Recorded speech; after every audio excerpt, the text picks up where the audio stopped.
جیسا کہ ہم پہلے بھی بیان کر چکے کہ زمین پر اللہ کے دین کو قائم کرنے کے لیے بہت سے مشکلات کا سامنا کرنا پڑتا ہے، جیسے ریاست کی طاقت، سیاسی نظام، خود ساختہ روایات اور انسانی معاشرہ۔ اسلام اپنی طاقت کو صرف اس لیے استعمال کرتا ہے تاکہ وہ ان رکاوٹوں کو دور کر سکے۔ جب یہ رکاوٹیں ختم ہوں گی تب اسلام عام انسان کے دل و دماغ تک رسائی کر سکے گا، اور عام انسان بھی ان رکاوٹوں سے آزاد ہونے کے بعد خود سے فیصلے کر سکے گا کہ اسے یہ دین قبول کرنا ہے یا نہیں۔ ہمیں ہرگز ان مشرقی علماء کی باتوں میں نہیں آنا چاہیے جو یہ کہتے ہیں کہ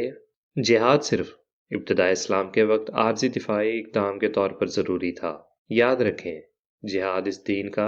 ایک پائیدار حصہ ہے اور اس کی ضرورت ہمیشہ باقی رہے گی، چاہے حالات جو بھی ہوں۔ ماضی پر نظر ڈالتے وقت ہمیں اس مذہب کے اہم پہلوؤں کو نہیں بھولنا چاہیے، جیسے کہ عالمگیر آزادی میں اس کا عقیدہ اور اس پر عمل کرنے کا طریقہ۔ اس میں کوئی شک نہیں کہ اسلام کو اپنے آپ کو مخالفوں سے محفوظ رکھنے کی ضرورت ہے۔ جب بھی کسی معاشرے میں اسلام کی بنیاد ڈالی جاتی ہے اور اللہ کو معبود ماننے کا اور اس کے سوا ہر کسی کی بندگی سے آزاد ہونے کا اعلان کیا جاتا ہے، تو فطری طور پر ارد گرد کا جاہلی معاشرہ جو انسانی اختیار کے ماتحت ہوتا ہے اپنے آپ کو بچانے کے لیے مزاحمت کرتا ہے۔ اب اس صورتحال میں لامحالہ نوزائیدہ اسلامی برادری کو اپنے بچاؤ کے لیے تیار رہنا ہوگا۔ یہ حالات خود بخود بن جاتے ہیں جب بھی کسی معاشرے میں اسلام کا ظہور ہوتا ہے۔ اب آپ یہ نہ کہیں کہ اسلام ایسا چاہتا ہے،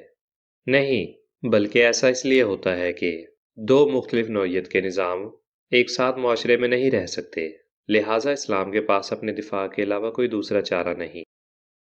یہاں پر ایک بات زیادہ قابل غور ہے، وہ یہ کہ اسلام کی فطرت میں یہ شامل ہے کہ وہ لوگوں کو اللہ کی عبادت کرنے پر قائل کرے اور انہیں دوسرے معبودوں کی غلامی سے نجات دلائے، اور اسلام کو اس سلسلے میں کسی قسم جغرافیائی یا نسلی قید نہیں لگائی جا سکتی، کیونکہ اگر ایسا کیا گیا تو انسانیت ظالمانہ حکمرانی یا گمراہی کا شکار ہو جائے گی۔ ہاں، اگر دشمنان اسلام کی مخالفت نہ کرنا چاہے اور اپنی جغرافیائی حدود میں رہ کر اپنے مذہب پر ہی قائل رہنا چاہیں، اس شرط کے ساتھ کہ وہ اپنے مذہب کی تبلیغ نہیں کریں گے، تو اسلام یہاں پر بھی نرمی کا مظاہرہ کرتا ہے،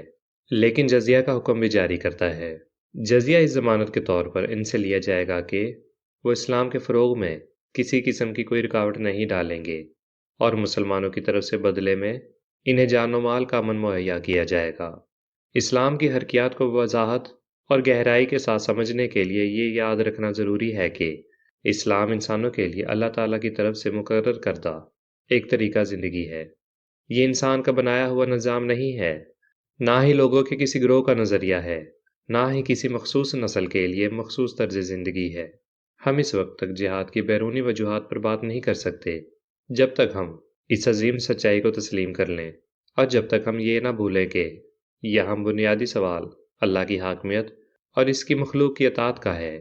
یہ ناممکن ہے کہ کوئی شخص اس عظیم سچائی کو یاد رکھے اور پھر بھی اسلام کی جہاد کی دوسری وجوہات تلاش کرے۔ اسلام کے ابتدائی ایام میں یہ بتانا مشکل تھا کہ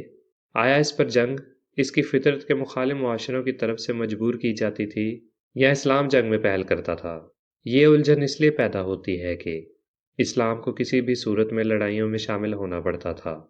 تاہم بعد کے مراحل میں ابتدائی لڑائیاں جیتنے کے بعد ان دو تصورات کے درمیان فرق بہت واضح ہو گیا۔